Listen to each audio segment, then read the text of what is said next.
Hello everyone and welcome back to the Great Book of Grudges. My name is Nathan and we're all pretty much looking forward to the next DLC.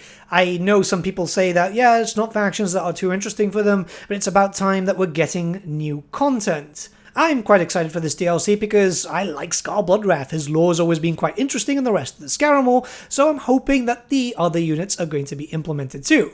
An educated guess would say yes. But I'm also looking towards the future. It's something that we spoke about, what, 2 weeks ago? Something like that? But some stuff has changed. You know, I'm thinking about, is there going to be more scope to the game?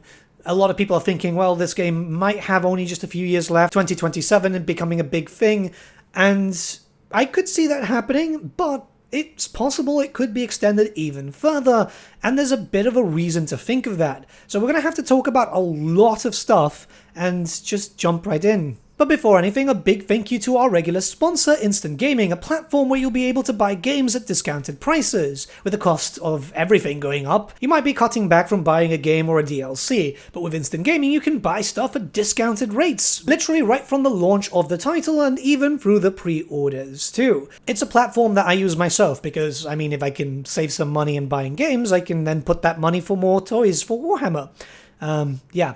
Well, we all know that I've got problems buying Warhammer. Come on, I just never stop. We're also running a monthly giveaway, which is win a game of your choice. All you have to do is click the link in the description below and just sign up. Click participate and you're done. You don't even have to make a purchase, which is pretty cool. We've been running this monthly. It started a little bit later this month just because some of admin issues and so on. That's up and running, and yeah, you can win whatever title you want, even something that is like expensive. Say, for example, I don't know, Space Marine 2, or maybe you're into Silent Hill. A big thank you to Instant Gaming for sponsoring this video, and yeah, now let's return to our regularly scheduled programming. So about a week ago, I spoke about the massive potential that Warhammer Fantasy still has. Stuff with the end times, and just with general stuff from loads of other editions.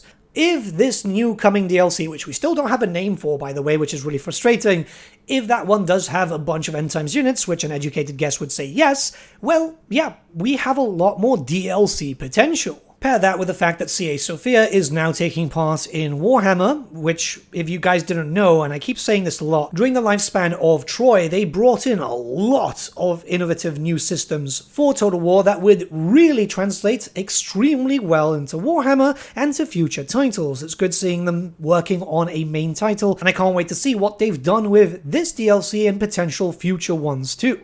Now, Warhammer 3 is not going to last forever, and that's something that we all have to come to terms with, myself included, and I think I'm the biggest denier out there. There is a cutoff point, but that stuff can be negotiated, and it's very likely that both Creative Assembly and Sega might want to see it further expanded upon. Games Workshop would naturally, because they earn a big cut from the DLCs, they earn a big cut from every Warhammer game, by the way, but I think that CA and Sega might see this as a lucrative thing, especially with the turnaround. Total War makes a lot of money, and that's very obvious, especially when you look towards Sega's recent financial report that came out just yesterday, where, yeah, it says that 1. Total War is one of their main IPs, 2. There was a focus on recovering Total War as a main IP, and 3. They highlighted the fact that the regrowth of the European business is going very strongly lately, especially thanks to the DLC Thrones of Decay. Thrones of Decay sold a stupid amount of copies, it's very obvious, the player base was very happy with it. The fact is, the player count actually beat that of the Chaos Dwarfs. I don't think any normal DLC had ever beaten the player count for a race pack before. Sure, some people might argue that, yeah, Champions of Chaos did that, but keep in mind that Champions of Chaos released on the same day as the Immortal Empires, and people were there pretty much for the Immortal Empires. It's very clear that Sega see how lucrative Total War is, and even more so with Warhammer being, well, what we know, because it's been leaked by former CA staff during the original layoffs, was keeping the lights on for CA. Sega might feel incentivized to give a little bit more strength towards CA, more funding and staying power, especially after last year getting rid of Relic Entertainment, who was sold to Crypto Bros. Yeah, I know, I wish I was kidding. Well, it's a part sale, but yeah. and Amplitude Studios, who have managed to go independent. Again, good luck to them. But those themselves were pretty big studios in terms of revenue. Relic was behind the Company of Heroes series, the Dawn of War series. Well, Dawn of War hasn't been done anything for a while, but Companies of Heroes 3 did come out. Apparently it's better now, but there was a shit show at launch, as per usual. And Amplitude was behind Humankind, alongside Endless Legend and Endless Space. And let's be honest, CA is bringing most of the big money when it comes to the Sega Europe franchise, because, I mean, they've got Sports Interactive and Hardlight. I don't know how well Hardlight does, to be honest, nor Sports Interactive. They do have 2 Point Studios, which is a pretty good game, but it's one of those cozy games. And I've checked for most of these, they don't really have a lot of concurrent players, which... not even a lot of peaks. The peak is generally around 34,000 people to 50,000. So it's not as much as, say, for example, Total War, where you get a lot of people coming in. They did recently pick up Rovio, which is the Angry Birds stuff. I didn't think Angry Birds was going to be, well, a thing at this day and age, actually, I'll be honest with you.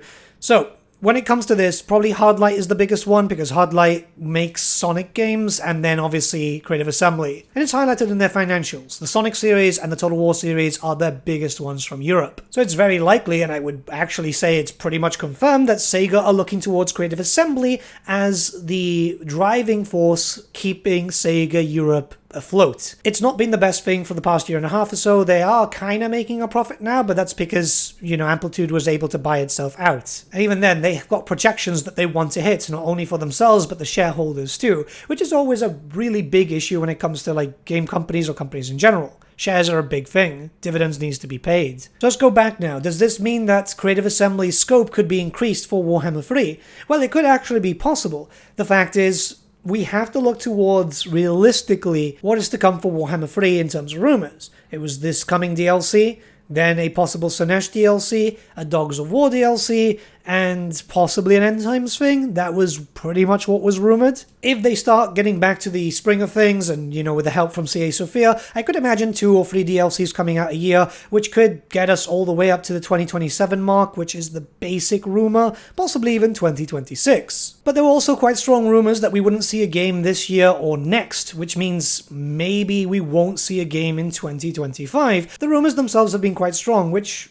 really, I kind of believe. Creative Assembly have lost a lot of staff, even on the Total War teams, so I don't imagine them bringing out a game anytime soon.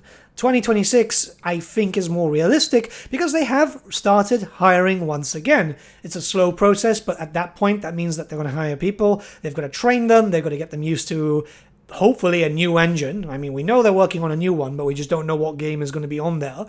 But god damn it, I really hope we get a new version of Warscape. Like, not a new version, just like a new engine fully. So if it's the case that games are going to be delayed because of everything that's gone on with the layoffs and obviously the rehirings, the trainings and so on, they're likely going to want to get DLCs out faster. I imagine that's why CA Sophia are in here, because CA Sophia would be working on Warhammer 3, and eventually we could see just CA Horsham move on to the other titles to start getting them out a little bit quicker. But I could see more DLCs come out, and I did state this in a video where I said, you know, what races could still get another DLC. In most cases, I put 1 DLC and done for most of them, but really there is so much source material, and it looks like they're going deep into the lore for this. Even going as, say, for example, the Blood Speaker, just a reference point. There was never a model, there were never rules, so they're allowed to actually use lore source materials to make units. Provided that Games Workshop approves that, of course. Remember that Games Workshop is the biggest factor here. If Sega was smart, and this is Sega coming into effect, possibly CA2, let's be honest, they would increase the lifespan of this game to include as many DLCs as possible under CA Sophia, and even if that means, like, say we get Total War 40k next, which is all the rumors. I know some people might think that it's not going to be a thing, but I really think it is. Imagine Warhammer 40k launching, and then a DLC for that in the future and so on, alongside DLC for Total War Warhammer 3. If Warhammer 3 kept the lights on, Warhammer 3 and 40k at the same time would do more than that. They would recuperate the money that was lost with, say, for example, Hyenas. It's not much a CA thing, it's more funding from Sega, but Sega would want to see that money back as fast as possible. Now, eventually they will run out of content, and it's something that needs to be looked towards in the future. I don't see this meaning a bigger chance of Ind, Koresh, Nippon, and so on, though it could be possible. That would depend on how much time it costs to create a new race. The development time that is there could be a lot larger, especially with Games Workshop being involved. It'd be nice, don't get me wrong, I'd love to see Ind, I'd love to see Koresh, but I don't know how much time it was actually there for Cafe and for Kislev. I've heard such wild rumors regarding that Games Workshop didn't even do that much, or that CA did all the front work for it, which is possible, by the way. It is completely possible. But I don't know if it's worth the time to make a race pack for something that there's no source material for, because it could easily make it much more expensive and the profits won't hit there. Lord packs could keep coming and coming and coming. Hell, at some point they could even do a character pack to break it up every now and then. One thing is certain, I think that obviously Dogs of War are coming, and that's very obvious because we've had leaks for that. Race packs would be great, but I don't know, man. I don't know. Sub-races could definitely be a big thing, though, and I could see that happening for halflings and hobgoblin cons and so on, just to create, like, something that they could sell at a cheaper cost, but there is cheaper production. Well, the cons, because we've got most of the hobgoblin troops already. Halflings would still be a fairly expensive DLC, and I think that would be a bit of a gamble with halflings, but you never know. With all said and done, I do think that we could see more DLCs coming out faster, too. I think it's dependent on how quickly CA Sophia take into it, and I could see a scope increase purely because money is involved. Let me know what you guys think in the comments below. Let's start off a discussion, and I'll see you all again very soon. I do apologize for the shorter videos lately. I'm still recovering. Fractured my wrist, but I did say that I was going to try and come back with the daily content again, so yeah, it's been a struggle. See you guys. Have a good one.